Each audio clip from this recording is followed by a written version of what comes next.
Ready to go? All right. We welcome in Antonio Hall to the program, newest member of our Q92 radio football staff. And Antonio is going to be joining me every Wednesday at 5:35 here on the Sam Bourquin Show, 813 WDPN. Antonio, how you doing, my man? I'm doing great. It's funny you're talking about Cleveland Browns quarterbacks because I'm sitting here with probably the greatest one of all time, Bernie Kosar. So, Burn. Oh, hey. how ironic is that? Hey, tell Bernie, give Bernie our best, man. Give Bernie our Definitely best. will. He's Definitely will. ain't nothing like number 19, brother. I love it. Nothing at all, man. Yeah. It's So you football season, man. You ready? I'm ready. I got my helmet on. You got your helmet on? It never comes off. I know. We got to keep that thing. We got to keep that chin strap buckled up at all times. So, hey, That's man. right. I love talking ball with you. I used to love interviewing you when you were doing your thing with McKinley. And I'm so glad that you're a part of our high school football broadcast team, and we get to hook up once a week now, all season long, and just chop it up for about 10, 15 minutes, whatever it takes. And I think this is going to be a lot of fun, and I just want to welcome you to the team, brother. I'm so glad to have you. I am honored to be here and definitely honored to be on here with you because you know what I think about you and the work you do and how well you illustrate and illuminate high school football. The coaches and the players do a fantastic job, Sam. Hey, man, I appreciate it. Right back to you. So let's I'm going to have you be a coach. I'm going to have you be a fan. I'm going to have you be an analyst. I'm just going to have you be a football dude right now. This time of the year, how did it feel to you mentally, physically? Did you get goosebumps? Did you get a nervous stomach? Did you get the sweats at 2 a.m? Because this time of year only comes around once a year. How did you go about doing your business, and how will you go about it doing now that's a little bit different for you? Yeah, I mean, as a player, obviously, it's the excitement and the anticipation. As a coach, it's the anxiety. Did we do enough? Coming off of 2 scrimmages where you pretty vanilla in your schemes, you just want to see, how well you guys can mix it up on the field, how well conditioned you are, how good you can execute your basic schemes. So you're just a bunch of thoughts, a bunch of emotions. As a fan, you're like, finally, it's been all summer, nothing's on TV. Finally get to go see some football. So I mean, it's just a lot of anticipation. For coaches, a little bit of anxiety, but everyone is glad that football season's finally here. Things have changed, obviously, over the years, Antonio, but as far as the scrimmages go, I remember back in the day, there always used to be 3, and then it went to 2. Then some teams said, maybe we can still squeeze the 3rd in.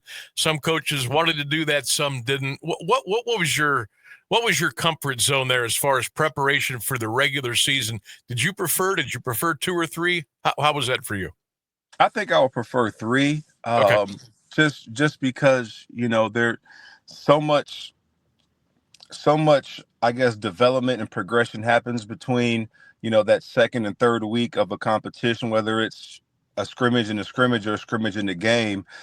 You just see so much more after that second week, more stuff that you need to tweak, more stuff that you feel comfortable with. But as a player, I think I appreciated the 3rd week more. As a coach, I didn't get to experience that, but I always wished I had an extra week of preparation.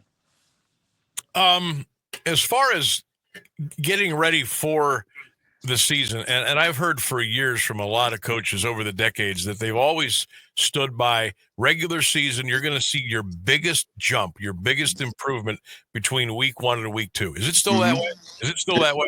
It definitely is. It definitely is. And that's why I wish week 1 was week 3 of a scrimmage. That big jump comes before week 1. So yeah, it's the truth. Yeah. So, and not to say that you can't get better, because teams do get better. Some get better. Some teams don't peak until week 6, 7, 8, 9, 10. But you got to kind of gauge your way through that, don't you? And everybody handles that differently.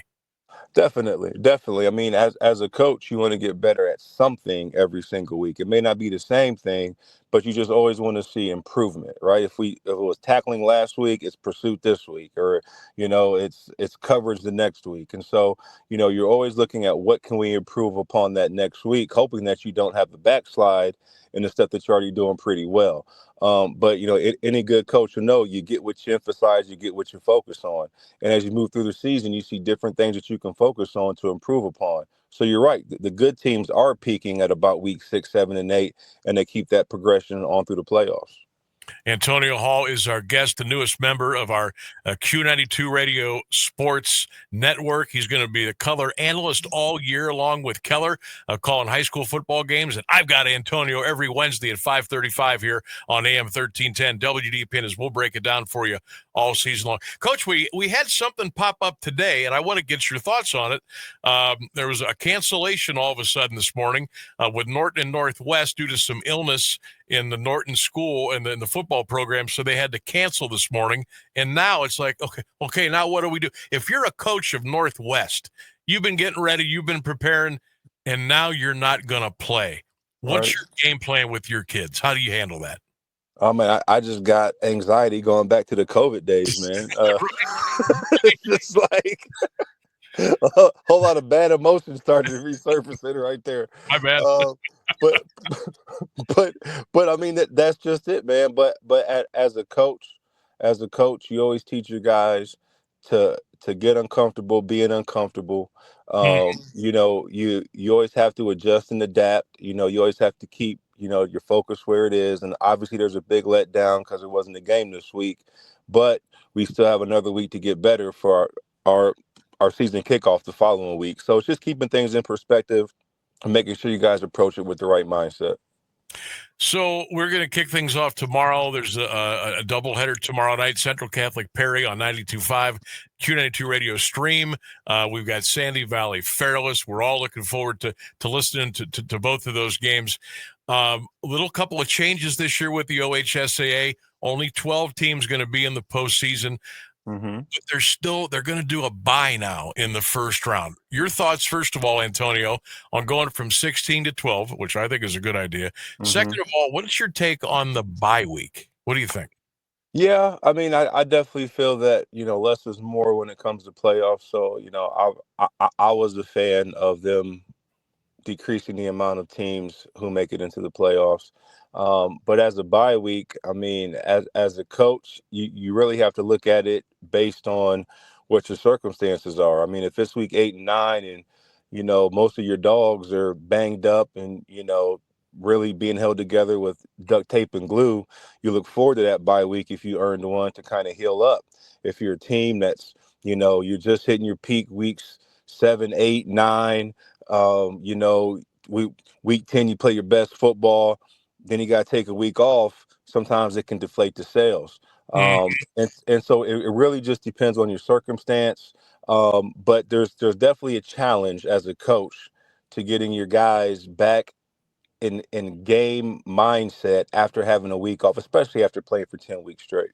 Yeah, that's going to be something that a lot of teams and coaches and players are going to have to adjust to. Antonio Hall with me today. Every Wednesday, 5:35, we'll be breaking down the high school football scene, 1310 WDPN on the Sam Bourquin Show. As a broadcaster now, what is your week going to be like? What is your Friday game going to be like for you as you get ready to call games now? I mean, I'm preparing like I'm a coach. I mean, I'm listening to old, broadcasts, trying to take notes. I'm reading as much information as I can about both teams, both programs, last year's stats. I mean, as a coach, you know that you're as good as your preparation. It's easier to make adjustments the more you prepare on the front end. And so that's what I'm trying to do. This is my rookie season. So I'm just trying to go out there, give it a good show, not disappoint Q92, and make sure that I highlight the coaches and the players in this community because they definitely deserve it. No doubt. And I think the fun thing is, I'm not sure how you've been around for a little while, but you've been into some stadiums and different towns and different cities and the like. But are you going to be able to go to some places this year, maybe some stadiums that you haven't been to in a long time, or maybe I am so forward to going to Fairless. Yeah. Just because, one, I love AJ. He's a great friend of mine, phenomenal coach. But I'm kind of hoping for, even though Brian's a buddy of mine too, and I love Brian, but I've always wanted to see the Ring of Fire, right? Oh, I've always wanted to do it. So this you're will be my gonna love only opportunity. So I'm hoping AJ can slightly pull it out so that way I can see the Ring of Fire.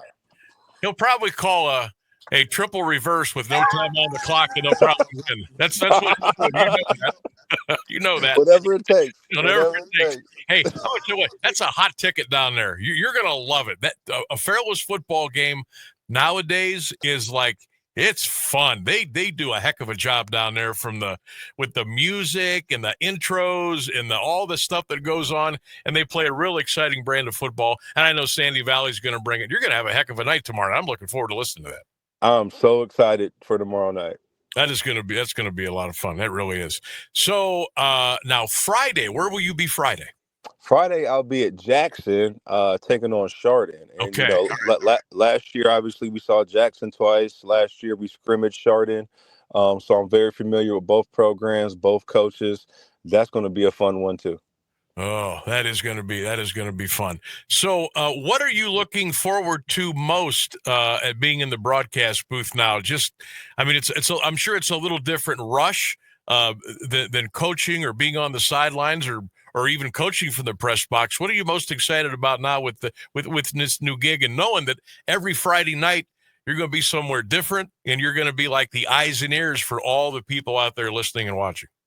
Yeah, I mean, I'm just looking forward to just being exposed to the different types of play that, you know, different teams have, the different schemes, learning the different players. I mean, you know, as a coach, you're so focused on, you know, your first three opponents, Federal League, Massillon, playoffs. You know, you really don't have time to appreciate the great football all around you in Stark County, all around you in North. I mean, you check the scores, but you don't have a chance to go appreciate it, right? And so being able to go dissect it, analyze it, like I said, try to illuminate it as much as possible for the players and the coaches and for the viewers. I'm really looking forward to that. It's going to be awesome. Well, Antonio, I appreciate you coming on today. I can't wait to be with you every Wednesday at 5:35. We're going to be talking ball all season long. Have a great broadcast tomorrow night. We'll be listening. Thank you, sir. Great broadcast on Friday. Give our best to number 19, Bernie, and Sure we will catch up and talk to you soon. Thank you so much, brother. Good to talk to you. You too. There he goes. Antonio Hall joining us here on the Sam Bourquin Show, AM 1310 WDPN.